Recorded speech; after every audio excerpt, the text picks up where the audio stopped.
Okay, everybody, we're back and feeling better. It's February 5th upload. Playing catch up a little bit. We're going to go run through Leviticus 25 through 27. Let's jump into it. Well, the last upload, if you missed it, which I'm sure you didn't because everyone follows along just perfectly, they just went through the penal, or the Lord, reiterated a whole lot of the covenants that he's expecting the people to keep with him, like the Sabbath and the Passover, the Feast of Weeks, the Feast of Trumpets, the Day of Atonement, the Feast of the Tabernacles, the Tabernacle Lamp, the penalty for blasphemy, the bread of the tabernacle, and the offerings that are and aren't accepted. So let's just jump into Leviticus 25. Today it looks like it might be a little bit of a lengthy read, so just please bear with me. I'll just try to cook through this instead of pausing so many different times. So let's just be sharp. All right. Sabbath of the 7th year. And Moses, the Lord spoke to him on Mount Sinai, saying, "Speak to the children of Israel and say to them, when you come into the land which I give you, then the land shall be a Sabbath to your Lord. 6 years you shall sow your fields, and 6 years you shall prune your vineyard and gather its fruit. But in the 7th year shall be a Sabbath of solemn rest for the land, a Sabbath to the Lord. You shall neither sow your field nor prune your vineyard. What grows in its accord of your harvest you shall not reap, nor gather the grapes of your untended vine, for it is a year of rest for the land. And a Sabbath produce of the land shall be food for you, food for your male and female servants, your hired man, and the stranger who dwells with you, for your livestock and the beasts that are in your land. All its produce shall be for food." So I don't think it's saying to let the food go to waste. It's just just give the land a break. Whatever grows. The year of Jubilee. And you shall count 7 Sabbaths of years for yourself, 7 times 7 years. And the time of the 7th Sabbath of the years shall be to you 49 years. Then you shall cause the trumpets of the Jubilee to sound on the 10th day of the 7th month. On the Day of Atonement you shall make a trumpet sound throughout your land, and you shall consecrate the 50th year, and proclaim liberty throughout all the land to its inhabitants. It shall be a jubilee for you, and each of you shall return to his possession, and each of you shall return to his family. That 50th year shall be a jubilee to you. In it you shall neither sow nor reap what grows of its own accord, nor gather the grapes of your untended vine, for it is the jubilee. It shall be holy to you. You shall eat its produce from the field. In the year of the Jubilee, each of you should return to his possession, and if you sell anything to your neighbor or buy from your neighbor's hand, you shall not oppress one another. According to the number of the years after the Jubilee, you shall buy from your neighbor, and according to the number of years of the crops he shall sell to you. According to the multitude of the years you shall increase its price, and according to the fewer number of years you shall diminish its price. For he sells to you according to the numbers of the years of the crops. Therefore you shall not oppress one another, but you shall fear your God. I am the Lord your God. Provisions for the 7th year. So you shall observe my statutes and keep my judgments and perform them. You will dwell in the land in safety. Then the land will yield its fruit, and you will eat your fill and dwell there safely. And if you say, what shall we eat in the 7th year? Since we shall not sow nor gather in our produce, then I will command my blessing on you in the 6th year, and it will bring forth enough for 3 years. And you shall sow in the 8th year, and eat old produce until the 9th year. Until its produce comes in, you shall eat of the old harvest. So maybe you're not supposed to eat what grows in the 7th year. Redemption of property. The land shall not be sold permanently, for the land is mine, for you are strangers and sojourners with me. And in all the land of your possession you shall grant redemption of the land. If one of your brethren becomes poor and has some or sold some of his possession, and if his redeeming relatives come to redeem it, then he may redeem what his brother sold.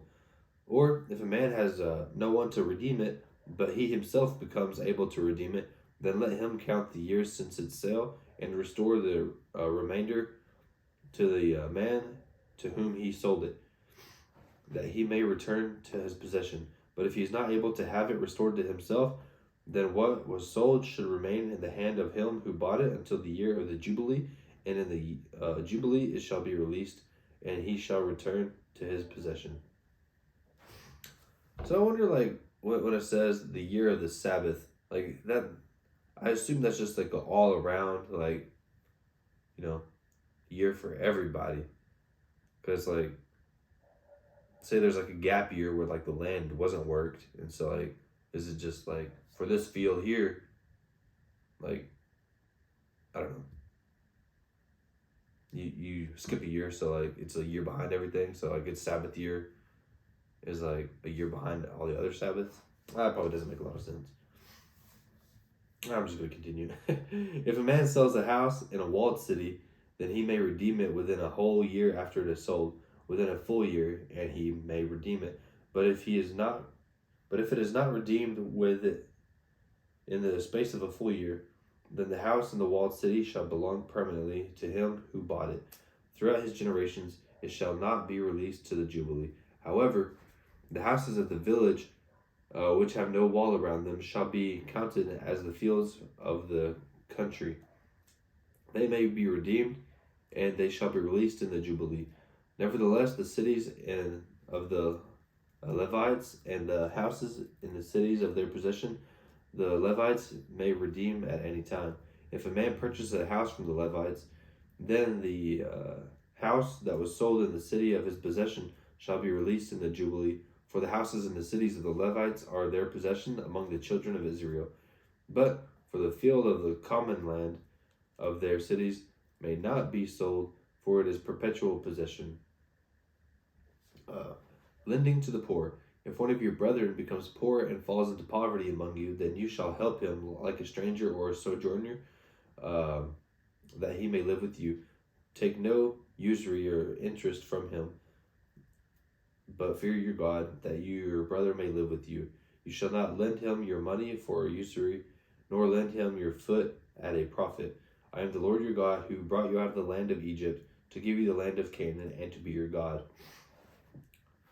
The law concerning slavery. And if one of your brethren who dwells by you becomes poor and sells himself to you, you shall not compel him to serve as a slave. As a hired servant and a sojourner he shall be with you, and shall serve you until the year of the Jubilee. And then he shall depart from you, he and his children which are with him, and shall return to his own family. He shall return to the possession of his fathers. For they are my servants, who I brought out of the land of Egypt. They shall not be sold as slaves. You shall not rule over him with rigor, but you shall fear your God. And as for your male and female slaves, whom you may have from nations that are all around you, from them you may buy male and female slaves. Moreover, you may buy the children of the strangers who dwell among you, and their families who are with you, which they beget in your land, and they shall become your property. And you may take them as an inheritance for your children after you, to inherit them as a possession. They shall be your permanent slaves. But regarding your brethren, the children of Israel, you shall not rule over one another with rigor. Now, if a sojourner or a stranger close to you becomes rich, and one of your brethren who dwells by him becomes poor, and sells himself to the stranger or a sojourner close to you, or a member of the stranger's family, after he is sold, he may be redeemed again. Well, one of his brothers may redeem him, or his uncle or his uncle's son may redeem him, or anyone who is a near kin to him and his family may redeem him, or if he is able, he may redeem himself. Thus he shall reckon with him who bought him. The price of his release shall be according to the number of years, from the year that he was sold to him until the year of the Jubilee. It shall be according to the time of the hired servant for him. If there are still many years remaining, according to them he shall repay the price of his redemption for the money with which he was bought. And if the remainder, I apologize, the way it words things. And if there remain but a few years until the year of the Jubilee, then he shall reckon with him, and according to his years he shall repay him the price of his redemption. He shall be with him as yearly hired servant, and he shall not rule with rigor over him in your sight. And if he is not redeemed in these years, then he shall be released in the year of the Jubilee, he and for his children with them. For the children of Israel are my servants to me. They are my servants, whom I brought out of the land of Egypt. I am the Lord your God. So I wonder, like, for all the people, it sounds like some like servants or like a stranger that like is in the land, could have like a children of Israel as like their slave, and they're supposed to release them in the year of the Jubilee. But like, what if these people aren't on board with that? Or I wonder if like people that aren't on board just don't go to the land. I don't know. Well, on to Leviticus 26. Promise of blessing and retribution. You shall not make idols for yourselves, neither a carved image nor a sacred pillar shall you rear up for yourselves, nor you shall set an engraved stone in your land to bow down to it, for I am the Lord your God. You shall keep my Sabbaths and reverence my sanctuary. I am the Lord. If you walk in my sanctuaries and keep my commandments and perform them, then I will give you rain in its season, and land shall yield its produce, and the trees of the fruit of the field shall yield their fruit. Your threshing shall last till the time of vintage, and the vintage shall last till the time of sowing. You shall eat your bread to the full, and dwell in your land safely. I will give you peace on the land, and you shall lie down, and none will make you afraid. And I will rid the land of evil beasts, and the swords will not go through your land. You will chase your enemies, and they shall fall by the sword before you. 5 of you shall chase 100, and 100 of you shall put 10,000 to fight. Your enemies shall fall by the sword before you.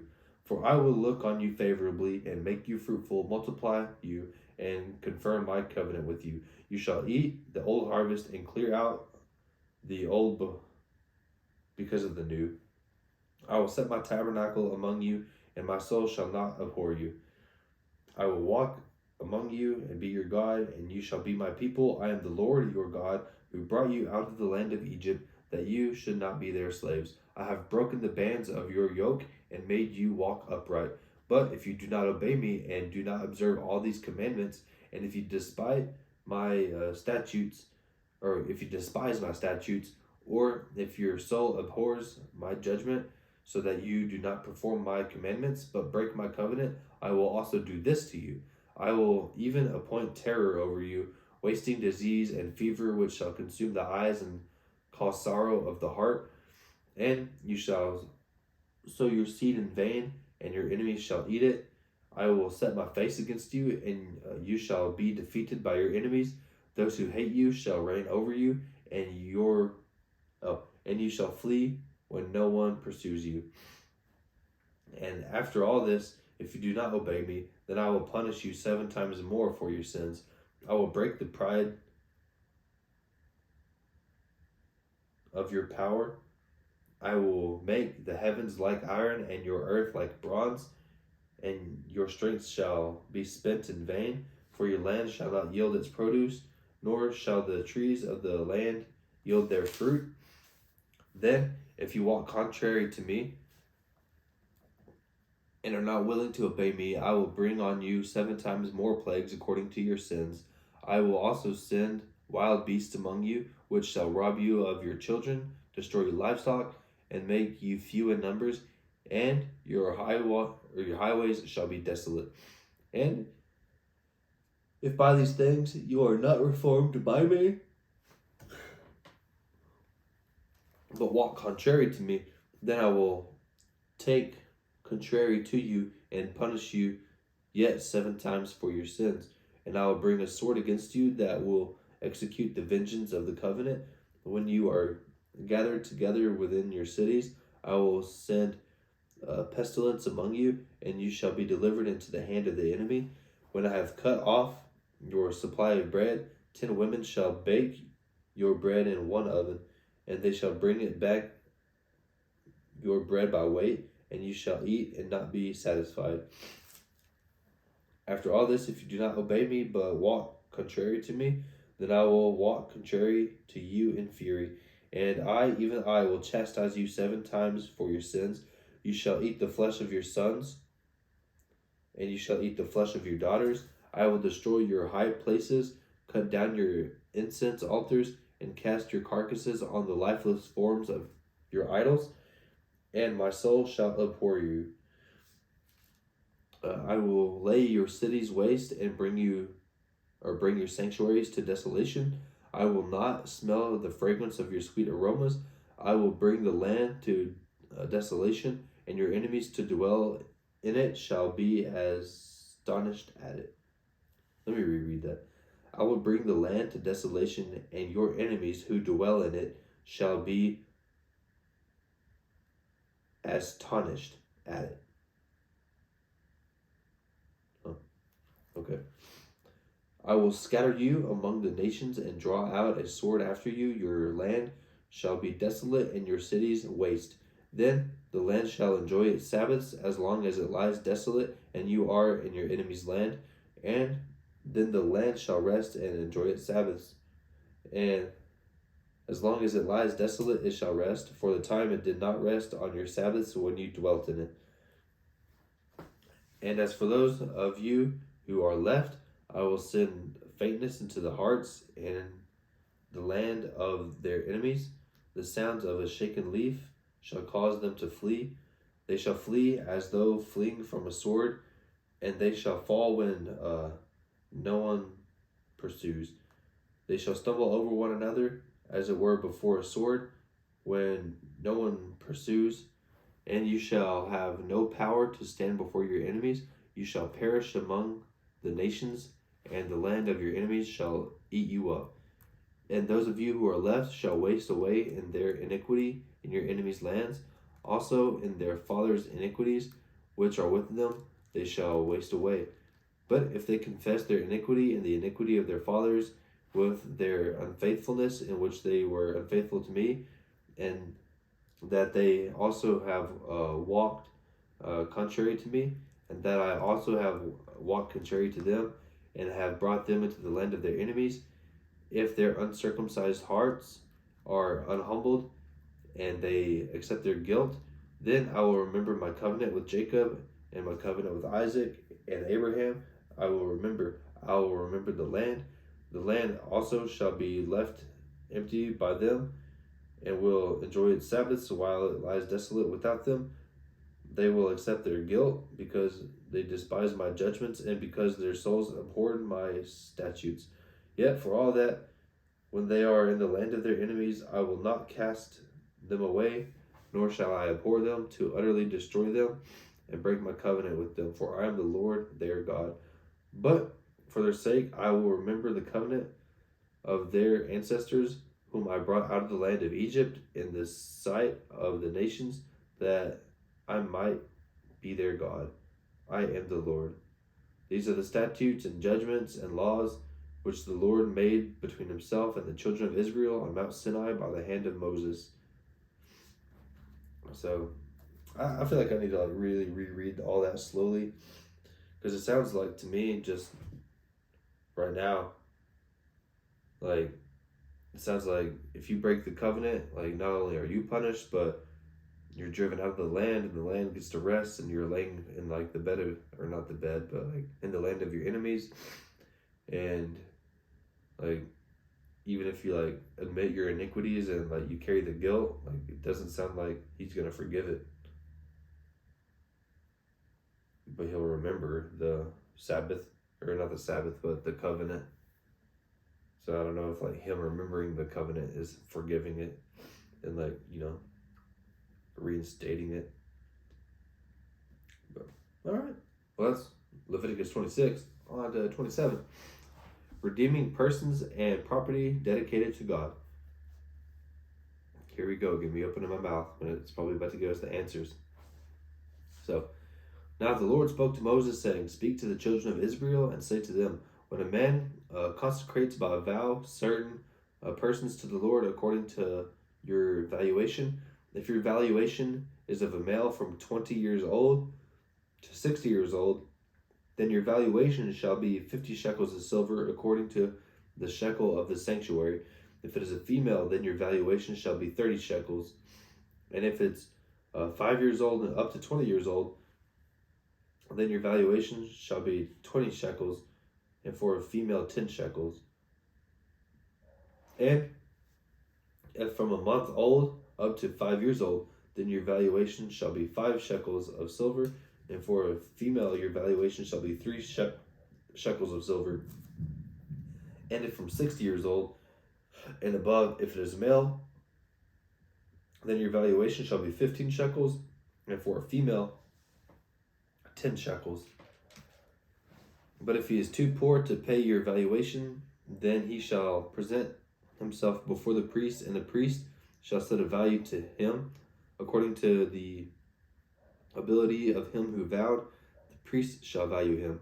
If it is an animal that men may bring as an offering to the Lord, all that anyone gives to the Lord shall be holy. He shall not substitute it or exchange it, good or bad for good. And if he at all exchanges animals for animals, then it both the one exchanged shall be holy. Let me reread that, guys. I'm sorry. He shall not substitute it or exchange it, good or bad, or good for bad, bad for good. And if he at all exchanges animal for animal, then both it and the one exchanged for it shall be holy. If it is an unclean animal, which they do not offer as a sacrifice to the Lord, then he shall present the animal before the priest, and if the priest shall set a value for it, whether it is good or bad, as you, the priest, value it, so it shall be. But if he wants at all to redeem it, then he must add 1/5 to your valuation. And when a man dedicates his house to be holy to the Lord, then the priest shall set a value for it, whether it is good or bad, as the priest values it, so it shall stand. If he who dedicated it wants to redeem his house, then he must add 1/5 of the money of your valuation to it, and it shall be his. If a man dedicates to the Lord part of his field of his possession, then your valuation shall be according to it. A homer of barley seed shall be valued at 50 shekels of silver. If he dedicates his field from the year of the Jubilee, according to your valuation, it shall stand. But if he dedicates his field after the Jubilee, then the priest shall reckon to him the money due according to the years that remain to the year of the Jubilee, and it shall be deducted from your valuation. And if he who dedicates the field ever wishes to redeem it, then he must add 1/5 the money of your valuation to it. It shall belong to him. But if he does not want to redeem the field, and I'm really confused on what it means, like redeeming the field. I don't know. I gotta look it up. But if he does not want to redeem the field, or if he has sold the field to another man, it shall not be redeemed anymore. But if the field, when it is released to the Jubilee, shall be holy to the Lord as a devoted field, it shall be the possession of the priest. And if the man dedicates to the Lord a field which he has bought, which is not the field of his possession, then the priest shall reckon to him the worth of your valuation up to the year of the Jubilee, and he shall give your valuation on that day as a holy offering to the Lord. In the year of the Jubilee, the field shall return to him from whom it was bought, to the one who owned the land as a possession, and All your valuations shall be according to the shekel of the sanctuary, 20 gerahs to the shekel. Maybe it's gerahs. But the firstborn of the animals, which should be the Lord's firstborn, no man shall dedicate. Whether it is an ox or a sheep, it is the Lord's. And if it is an unclean animal, then he shall redeem it according to your valuation, and shall add 1/5 to it. Or if it is not redeemed, then it shall be sold according to your valuation. Nevertheless, no devoted offering that a man may devote to the Lord of all that he has, both man and beast, or the field of his possession, shall be sold or redeemed. Every devoted offering is most holy to the Lord. No person under the ban who may become doomed to destruction among men shall be redeemed, but surely be put to death.